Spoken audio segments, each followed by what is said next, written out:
Kısa bir ara demiştik. Aranın hemen ardından kaldığımız yerden söyleşimizi sürdürüyoruz. Hayat sürekli değişiyor. Bize yeni koşullar sağlıyor. İhtiyaçlar değişiyor. Beklentiler değişiyor. Mecburiyetler değişiyor. Sorumluluklar artıyor. Bunu dengeleyebilmek lazım galiba, Kesinlikle. değil mi? Şimdi bakın, hayatın içinde o kadar çok sanallar girdi ki ben evliliklerde bir bakıma bu gelecek. Yakın bir zamanda internet bağımlılığı gelecek. Yani şu anda girmedi. Psikiyatri kitaplarına girmeye başladı. İnternet bağımlılığı gelecek ve bu eve geldiğinizde şimdi erkeğin elinde telefon şu olay, kadının elinde bu olay akşam ve bu bir süre sonra neyi getiriyor biliyor musunuz? Şüpheciliği getiriyor birbirimize. Ya bu kadar ne yapıyor burada? Kiminle ne paylaşıyor? Bu sefer ne oluyor? Saklamalar başlıyor. Yani oradan resimler paylaşmalar, oradan sanal alemde işte bir şeyler yaşanmalar. Şimdi sanal aldatmalar başlıyor. Şimdi yeni bir gündem maddesi bu gelecek. Belki çiftler arasında yavaş yavaş bu da geliyor. Hocam özür dilerim. Televizyon, internet, belki radyo artık pek kullanılmıyor. Veya işte herhangi bir ses çalar aygıt. Bunlar insan beyninin işleyişine daha fazla etki eden unsurlar. Kesinlikle. Yani algıyı, dikkati yönlendiren unsurlar. Mesela ilk bölümde dediniz ki erkek maç izliyor olabilir. Kadın başka bir şeyle ilgileniyor olabilir. Burada doğru iletişimi kurmak mümkün değil. İletişim için zaman ayırmak gerekiyor dediniz. Tıpkı bu biraz da kitap okumak gibi galiba. Yani kitap okursunuz ama her zaman aynı şekilde algı açık değildir. Tabii. Aynı olay. Yani evinizde bakın karı koca saatinde şunu diyoruz. Diyoruz ki televizyon kapanacak. Telefonlar kapatılacak. Ya bulunduğunuz odadan dışında çıkacak. Hatta bu süreçte asla hiçbiriyle telefon görüşmesi yapılmayacak. Bu kadar basit. Bunu neden söylüyoruz? Çünkü ona zaman ayırdığınız gibi, ilgilendiğiniz gibi, ona özel bir değer verdiğinizi göstereceksiniz. Çiftler bunu neden yapmıyor? Çünkü o kadar, bakın bu internet bağımlılığı sinsice ilerleyen bir bağımlılık şekli. Yani bunu her zaman söylüyoruz. Diyoruz ki eğer sen hiçbir şekilde bildirimin gelmediği halde dönüp dönüp gelmiş olabilir deyip bakıyorsan ya da çantanda telefonun çalmadığını biliyorsun ama dönüp dönüp bakmaya başlamışsan, telefonunu oraya koydun halen birisi aramış olabilir deyip sürekli bakmaya başlamışsan sende internet bağımlılığı var. Tedavi olman gerekiyor. Bağımlılık tedavi edilebilir diyorum ben onlara. Fark edilmek ihtiyacı duyduğunu da gösteriniz. Tabii ki. Buradaki nedir? Bunu çok fazla ilgilenmenin nedeni ne? Çünkü senden bulamadığı ilgiyi oradan buldu. Sanala yöneldi. Yani oradan daha fazla zaman geçirme değil artık. Onu kendine bağladı. Çünkü orada daha güzel şeyler görebiliyorsun, daha farklı insanlarla konuşabiliyorsun falan. Ama döndüğün zaman bu taraftaki insanla paylaşacak bir şey yok. Konuşmayı unutuyorsun çünkü. Konuşmak istemiyorsun. Bir sürede böyle bir kitlenme yaşıyorsun. Tabii ki buradaki bağımlılıkların ötesinde çiftler hızlı yaşıyor. Teknolojik çok fazla hayatında. Yani artık işte o kadar hızlı yaşıyor ki Kemal Sayar Hoca bununla ilgili kitap yazdı. Yavaşla diye bir kitap yazdı. Yavaşla, yavaşla ama durma, yavaşla. Hayatın temposuna uyarken hızlandığının farkına var diyor. Çünkü hızlanırsan kaza yaparsın. Aynen bunun gibi şey. Bu kadar hızlı yaşarsan bir yerde kaza yaparsın. Şimdi çiftlerde bu bir boyutu. Tabii ki sosyolojik boyutu şeyler de var. Çalışmalarda da bunu görüyorsunuz. Özellikle uyum problemleri, aile problemleri, ekonomik problemler, cinsel problemler. Mesela bizim ülkemizde çok konuşulmaz. Bir boyutu da bu da var. Ha bu kaçıncı sırada? Yapılan araştırmalar genelde 4. ya da 5. sırada olduğunu gösteriyor. Yani boşanmalarda cinsellik, biz eşimle cinsel anlamda uyuşmuyoruz diye boşanan hiçbir çift yok. Böyle bir gerekçe de yok zaten. Anlaşamıyoruz diye geçiyor. Ama ben şunu hep söylüyorum. İletişim eşittir cinsellik. Bunu hep söylüyoruz, biliyoruz. Ve diyoruz ki eğer sen iyi bir iletişim kuramıyorsan zaten iyi bir cinsellik yaşamadığın bir adamla ya da bir kadınla eninde sonunda bir problem yaşarsın. Ha bunun adı aldatma olur, bunun adı uzaklaşma olur, bunun adı cinsel soğukluk olur. Ne bileyim bunun adı başka bir şey olur ama kardeş gibiyiz geliyor. Cümle böyle geliyor çiftlerden. Ben bunu sorduğum zaman işte iletişim eşittir cinsellik diyorum. Böyle bir soru soruyorum. Arkasından da soruyorum. İlişki durumumuz nasıl dediğimde kardeş gibiyiz hocam diyor. Ne kadar süredir kardeşlik? Onu kendileri söylüyor. Şimdi eğer böyle bir yaşantı şekline girmişseniz konuşulması gereken çok şey var. Yani siz cinsel uyumu kaybetmişsiniz, iletişim uyumunu kaybetmişsiniz, enerjiyi kaybediyorsunuz bir süre sonra. Yani sen eşinden, eşin senden artık haz almıyor, enerji almıyor. Doğal olarak birlikte olmanın bir keyfini yaşamıyor seninle. Konuşmanızın başına götürdü tabii bu söylediğiniz cümleler beni. Aşk, sevgi farklı şey. Evet, tabii ki. Çünkü aşk içerisinde hep şehvet var. İçinde serotonin var, içerisinde özellikle östrojen ve testosteron var yani. Aşkın içerisinde bunlar çok yüksektir. Böyle o havada uçar onlar o süreçte ama öbür tarafa dönersiniz. Sevgide onları göremezsiniz. Sadakat vardır sevgide. Aşkta sadakat yoktur. Ama sevgide sadakat vardır. Aşkın kendisi aşık olduğunuz insandan daha fazla sizi mutlu eder. Yani X'e aşıksınızdır ama ona aşık olmanızdan daha fazlası aşkın kendisine aşıksınızdır. Kişiye değil. Ondan daha iyisini hissettirirse geçersiniz öbür tarafa. Bu kadar basittir. Yani bu sevgi de böyle değil. Sevgi sadakattir. Sevgi aynı zamanda hormonlar olarak mutluluktur. Mutluluk hormonu salgılatır size. Onu gördüğünüzde keyif alırsınız. Onu gördüğünüzde bağlılık hissedersiniz. Hem bağlanma hem sadakat vardır. Bunu onda görürsünüz. Ama öbür türlü görürseniz bunu onda göremezsiniz. İşte cinselliğin olmadığı ilişkilerde ben hep bunu söylüyorum. Cinsellik bitiyorsa zaten sevgi bitmiştir. Sadece sadakatin dışında yavaş yavaş o kısma doğru gidersiniz ve birçok problem cinsellik dışındaymış gibi gösterilerek biter. Oysa belki de konuşulması gereken ciddi bir problemdir ama konuşamazsınız. Utanır çiftler bunu konuşmaktan. Birbirleriyle bile konuşmazlar. Bırakın sizinle, zaten birbiriyle konuşmuyorlar. Ne istediğini, neden istediğini, neden buna ihtiyaç duyduğunu bile, fiziksel bir ihtiyaç olduğunu bile fark etmezler. Bunu özellikle mesela gençlere anlatıyorum. Şimdi gençler gençken, aşıkken bunlarda sıkıntı yoktur. Öper, koklarsınız, dokunursunuz falan. Evlenince bir anda her şey biter. Keyif almazsınız, ona dokunmak istemezsiniz. Çünkü o aşk bitmiştir o açıdan. Bunu da konuşulması gereken, gençlerle konuşulması gerekir. Aynı şekilde yine boşanmalarda ben hep şunu söylüyorum. Çiftler barışıyor, kavga ediyorlar. Sonra tekrar barışıyorlar ama barışmak çözmek değil. Barışmak problemleri çözmek değil. Problemleri çözdünüz mü diye sorduğumda hayır diyorlar. Yoksa hasır altı mı ettiniz? Hasır altı ettiler. Biliyorsunuz tarihte özellikle halının altına süpürme deyimi nereden geliyor? İlginçtir. Ben onu bir ara çok dikkatimi çekti. Böyle deyimlerin anlamları nereden geliyor diye okuduğum bir kitapta çok güzel anlatmış. Diyor ki eskiden kızlar görücü geleceği zaman ya da eve misafir geleceği zaman hemen süpürür, halının altına süpürürlermiş. Ortalık tertemiz. Hiçbir şey yok. Ama ortada bir koku var. Pis bir koku. Her şey güzel ama kokudan geçilmiyor. Ararlarmış, bakarlarmış. Yok. Şimdi bakıyorsunuz her şey çok güzel olan bir evde koku nereden gelecek?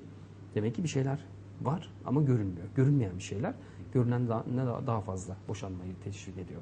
O yüzden çiftlere görünmeyen kısmını da göstermek için ben şunu yapıyorum. Önünde bir tartışma yaşamalarına izin veriyorum. Bir seans kavga etsinler istiyorum. Bir konu veriyorum. Tartıştıkları konu, bana niye geldikleriyle ilgili bir konuyu bir veriyorum. Çekiliyorum aralarına, hiç karışmıyorum, izliyorum. 45 dakika, 1 saat üzerinde tartışıyorlar.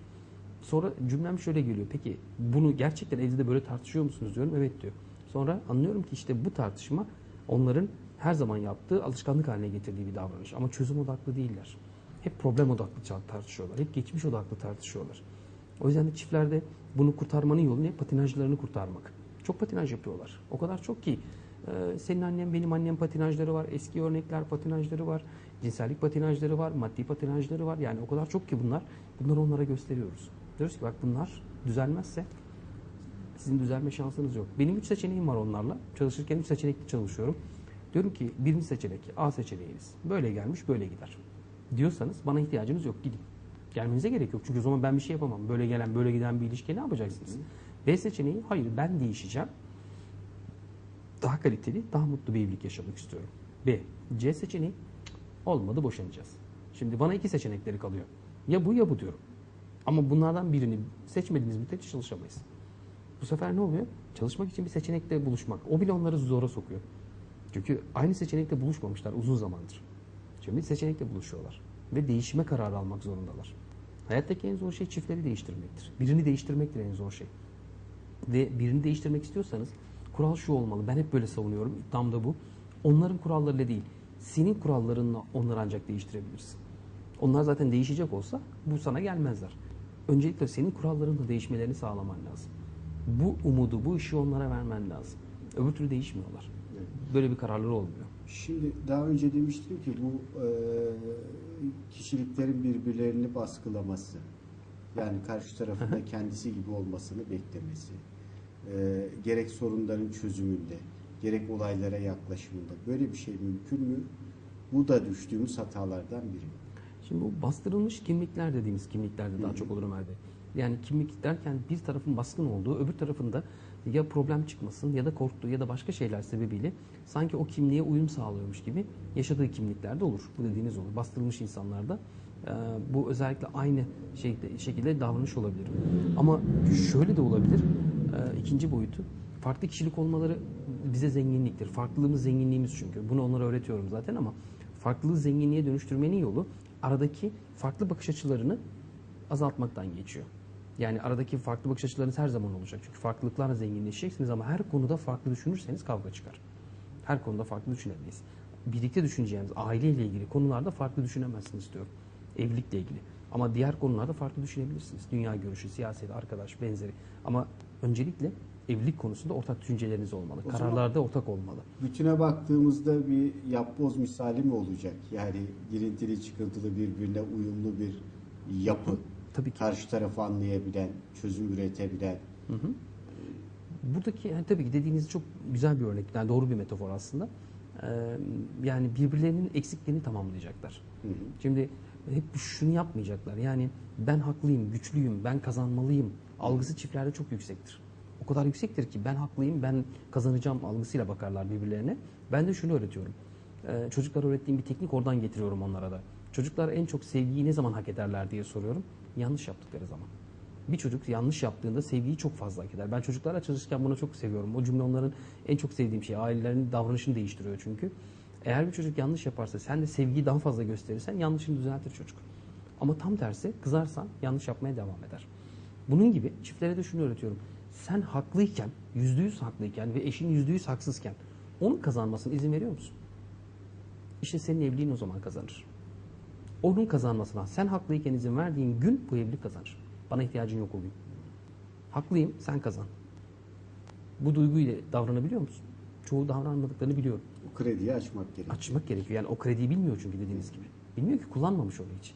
Yani ben haklıyken onun kazanmasına izin veriyorsam kim kazanıyor? Ben de kazanıyorum. O kazanıyor. Aynı zamanda evliliğim kazanıyor. Üçümüz bir kazanıyoruz. Fark etmiyor. Ama ben kazanırsam, sadece ben kazanırsam kim kazanıyor? Ben. Kaybeden kim? Eşim. O kaybetti. O kaybettiğinde kaybeden kim? Evliliğimiz. Ben kazanırken ya da o kazanırsa evliliğimiz kaybediyor. Biz kaybetmiyoruz. O yüzden bu mantığı öncelikle onların kafalarına koymamız gerekiyor. Yani bizim için birimizin kazanması öbürünün kaybetmesi demektir. İkimiz bir kazanacağız. Beraber kazanacağız. Beraber kaybedeceğiz kaybediyorsak da. O zaman bir şey kaybetmiyorlar. Birimiz %50 kazandı, birimiz işte %40 kazandı, biri %60 kazandı. Bu çok önemli değil.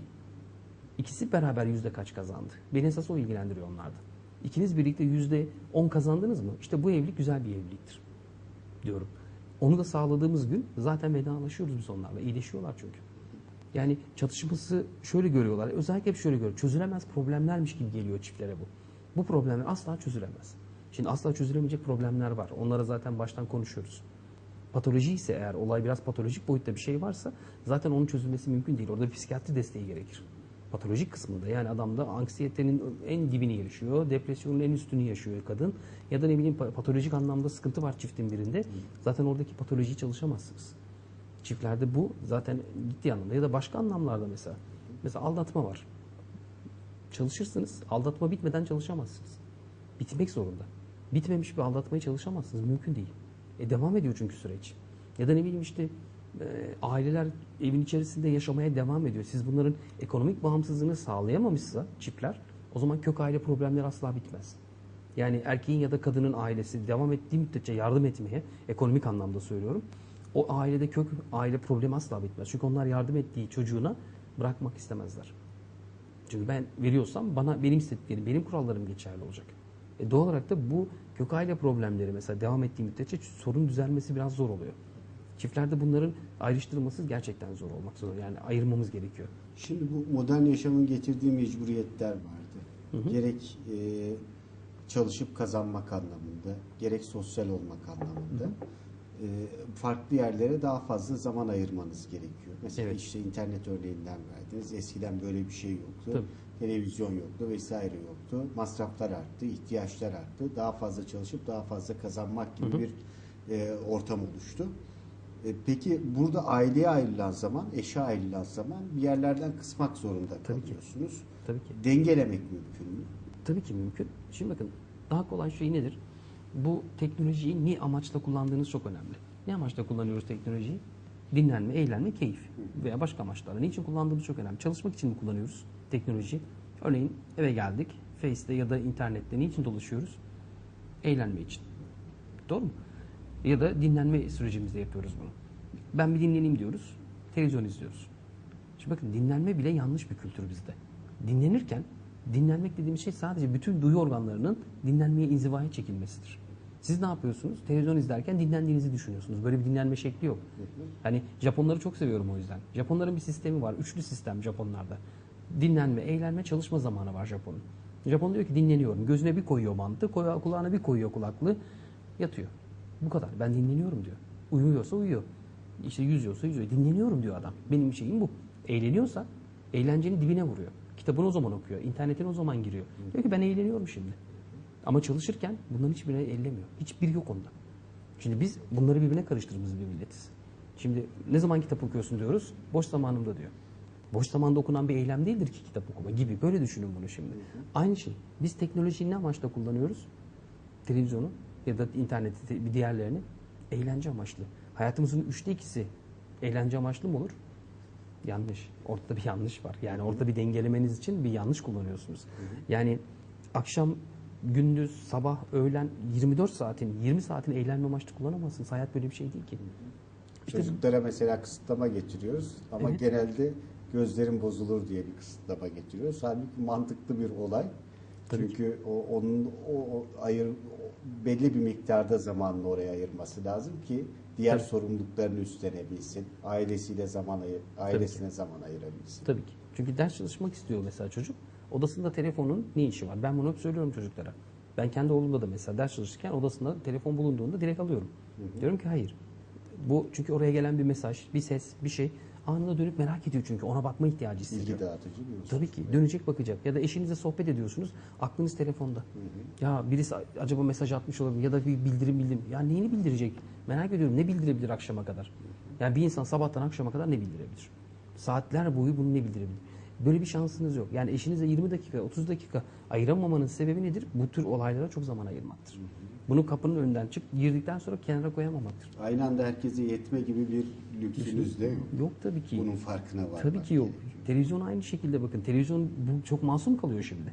Ben bunu hep söylüyorum. Televizyon çok masum şu anda. Yani internete göre çok masum. Hani bir nerede okudum hatırlamıyorum. Çağın Deccali diyor. Mesela internet için. Çağın Deccali. Çünkü kendini herkesi bağladı. Tamamen Herkes. bireysel bir unsur bir de değil mi? Tabii ki. Televizyonda bir derece yine Ortak bireyler ortak. Tabii neye hareket baktığınızı ediyor. beraber Evet. bakıyorsunuz. Bunun gibi ailelerde birçok şeyi böyle hani paylaşımı artırmamız lazım. Paylaşımı. Paylaşımı artmayan evlilikler şuna benziyor Merve. Gitgide çölleşen ormanlara benziyor.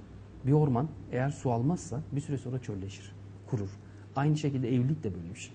Evlilikte paylaşım bitiyorsa o evlilik bitmeye yani kurumaya doğru gidiyordur. O yüzden paylaşım sayısını artırmaları lazım. Birlikte paylaşacaklar. Şimdi dönelim tekrar gençlere, evlenecek olanlara, evlenmeyi düşünenlere. Şimdi aşk, sevgi bunları birbirinden öncelikle ayırt etmeliler dediniz. Bir kez daha vurguluyorum. Neden? Hani işte o yaşta sağlıklı düşünebilmek, tüm olasılıkları göz önünde bulundurabilmek, doğru karar alabilmek. Tabii ki. Genç yaşta hayat tecrübesi yeterli değil, rehber yok bu konuda. Mümkün değil galiba. Ne yapacak gençler o zaman? Şimdi gençlere şöyle Yani anlatıyorum. doğru tercihte bulunduğunun nasıl farkına var? Şimdi gençlere, kızlara ve erkeklere farklı tabii şeyler söylüyoruz ama söylediğim şey şu. Evlilik masalları diye bir şey anlatıyorum onlara. Böyle bir 25 tane falan bir evlilik masalı var. Önce masal anlatıyorum. Bu bir masal diyorum. Yani nedir bu? Beni anlasın masalı gibi masal var. İşte ne bileyim işte hep sevgili kalalım gibi bir masal var. İşte aldatırsa işte boşarım gibi bir masal var. Yani evlilikte birçok masallar var. Çiftlerde bunları anlatıyorum onlara. Öncelikle evlilik öncesindeki terapilerde önce bu masalları anlatıyorum ve diyorum ki bak bunların hepsi masal. Masallar nedir? Bunu anlayın diyorum. Masal gerçek değildir. Gerçek ne? Gerçek bu değil. Gerçek evlendiğinde göreceklerindir. Çünkü her ailenin bir kimliği var. O kimliği nasıl kuracaklarını bilmiyorum. Yani çocukların kimliği oluyor. Nasıl 6 yaşına kadar diyoruz kimlik oluşturuyor. Bu ailenin kimliği nasıl oluşacak onu bilmiyorum. Nasıl oluşturacağınızı işte bu sizin birlikte şu bardağa ne koyacağınızla orantılı oluşacak diyorum. Birinci boyutu. Gençler bir süre sonra şöyle bir şey de var. Bakın Türkiye'de böyle bir algı da var. Maalesef eş seçme kriterleri değişti Türkiye'de. Eş seçme kriterleri değişti. Yani kadınların ve erkeklerin eş seçme kriteri değişti. Doğal olarak ne oldu? Yaş uzadı. Evlenme süresini uzattı yaş. Hatta esprisiyle karışık genç kızlara şöyle bir şey de söylüyorum. Biraz 25'in üzerine çıkan kızlara diyorum ki bak gel beyaz atlı prensi bekleme. Kahya'ya razı ol. Yoksa atı da arayacaksın. Bir süre sonra atı bulamayacaksın. Bunun mantığını için bunu söylüyorum. Çünkü kriterlerin çok yüksek. Bu kriterlerde bir eş bulman mümkün değil. Gerçekçi ol. Ayağını yere bas. Bununla ilgili eş seç. Çünkü gerçekçi olmazsa seçtiğin eşten boşanma ihtimalin çok yüksek. Çünkü herkesin aradığı kriterlerdeki hadi hepiniz bunu arıyorsunuz. Hani bir filmde izlediğim şey vardı. İşte hepiniz yalıda oturun, hepiniz yalıda oturun diye son dönem filmlerinden bir tanesinde. İşte ama İstanbul'da 600 tane yalı var diyor. Bizim şirket 750 kişi diyor. Kalan 150 kişi nerede? Şimdi gerçekçi olalım. Gençlere bunu öğretiyorum. Lütfen gerçekçi olun diyorum. Gençlerin gönlü hep bu şekilde hani evlendiğinde de sevgili gibi kalabilirizden vazgeçin diyorum. Evlendiğiniz zaman gerçekler, hayatın gerçekleri böyle değil. Hayatın gerçekleriyle yüzleşmeleri gerekiyor. Mücadele etmeleri gerekiyor. Burada tabii bazı çatışmalar yaşanıyor. Ne mesela? Anne babaların beklentileri, istekleri, rehberliği. Gençler Evet. bunu istemiyor. Hayır, ben kendi kararımı kendim alabilirim. Aynen öyle. Hayatımın en önemli kararlarından birini veriyorum diyor. Onun için de ben burada aslında lafa o yaşta sağlıklı düşünebilmek, doğru karar alabilmek mümkün mü diye başladım. Maalesef Eskiden hani davul bile dengi dengine dermiş. Eskiler bir şekilde iki tarafı da ölçer tartar. Evet, bu buna uygun düşer deyip arabuluculuk yaparlarmış. O mekanizma da ortadan kalktı. evet. Şimdi şöyle dediğinize çok katılıyorum ve sonuna kadar destekliyorum. Şimdi bakın bekarken tanıdığınız biriyle evlenince neyini tanıyacaksınız? Mantık olarak bunu söylüyor gençler. Hocam ben onun her şeyini biliyorum. Evlenince tanıyacak bir şey kalmadı diyor. Ben zaten biliyordum bekarken. Her şeyini öğrendim. Şimdi görücü usulü dediğimiz olayda ne var? Onun da güzel tarafları, kötü tarafları tabii ki var. Ama birbirlerini tanımak için bile bir zamana ihtiyaçları oluyor. Daha uzun sürede. Çünkü daha birbirlerini tanımıyorlar. Ve daha uzun sürede tanıdıkları için hani boşanma biraz daha erteleniyor. Hani 5 yıl, 10 yıl sonra erteleniyor. Öbüründe ise tanıdıkları için 1 yıl sonra boşanabiliyorlar. Çünkü aradıkları erkek bu değil. Yani bir genç kızın söylediği bir cümle. Benim yeni danışanlarımdan bir tanesi şöyle bir şey söyledi. Ben çok şaşırdım. Yeni daha bir 9 aylık evli. Hocam diyor, evlenmeden önce peşimde koşan, güller gönderen, beni ikna etmek için ortalıkta yandım, ittim, öldüm, bittim diyen adam nikahı bir kıydık, 3. gün dayak yedim. Ben şimdi bu adama nasıl değişmedin diye söyleyeyim diyor. Hani değişmedin mi diyeceğim diyor. Değişiyor işte diyor. Değişmez olur mu diyor. 3. gün yedim dayağı. Bu değişmek. Şimdi o prenses ya da prens maalesef Ahmet Ayşe'ye dönüşüveriyor. O Ayşe zaten. Ayşe'ydi o. Sadece prens rolü oynuyordu. Roller geçicidir. Tabii bir de bir şeye dikkat çektiniz. Arkadaşlar son 3 dakika diye işaret ettiler. Öncelikle galiba gençler sağlıklı bir birliktelik için, evlilik için yeni bir hayatı tercih ettiklerinin farkına varmaları Aynen öyle. gerekiyor. Aynen öyle. O hayatı bırakacaklar. Yani o bekar hayatı değil artık. Yani çünkü bekarken aynı eve gitmiyorsunuz. Akşamları arkadaşınızla geziyor, dolaşıp ayrı evlere gidiyorsunuz. Sorumluluk yok. Ama evlendiğinizde sorumluluk var. Çok ciddi sorumluluklar var. Aile geçindirme sorumluluğunuz, birlikte yaşama sorumluluğunuz, dengeleme sorumluluğunuz. En önemlisi bu aileyi çocuk olursa devam ettirme sorumluluğunuz. Yani birçok sorumluluk geliyor. Zaten o sorumluluğunu almamışsa zaten maalesef o sıkıntıları baştan itibaren yaşamaya başlıyorlar. Evlilik ciddi bir sorumluluktur. O zaman acaba ben yeni bir hayata hazır mıyım diye düşünecekler Evet. ya da kendimi ispat mı etmek istiyorum, yoksa bazı kendimi orada mı görmek istiyorum diye bir yoklama çekmeleri gerekiyor. Tabii ki. Lazarus der ki, ben hep bunu örnekliyorum onlara. Lazarus iyi bir aile psikoloğudur. Lazarus'un çok güzel bir cümlesi vardı. Der ki Lazarus, bekarken anlaşamadığın bir adamla sakın evlenme. Çünkü sen evlendiğinde de anlaşamayacaksın. O yüzden evlenme, yanlış yapma diyor. Yani evlenme, anlaşamıyorsan hiç o yola girme diyor. O yüzden gençlere de bunu anlatıyorum. Eğer ne kadar çok birbirinizin hatalarını tolere edebiliyorsanız o doğru yoldasınızdır. Ama birbirinizin hatalarından çıkartıp yüzüne vurmaya çalışıyorsanız yanlış yoldasınız. O yüzden birbirimizin açıklarını örteceğiz. Hani bunu yine bir Kur'an'da bir ayetten bir cümle var. Eşler birbirine elbisedir diyor. Eşler birbirine elbisedir. Yani gece gibi birbirinizin hatalarını örteceksiniz. O zaman işte çok güzel bir evliliğiniz olur. Ama örtmezsen hep açarsın. Gün gibi görünür her şey.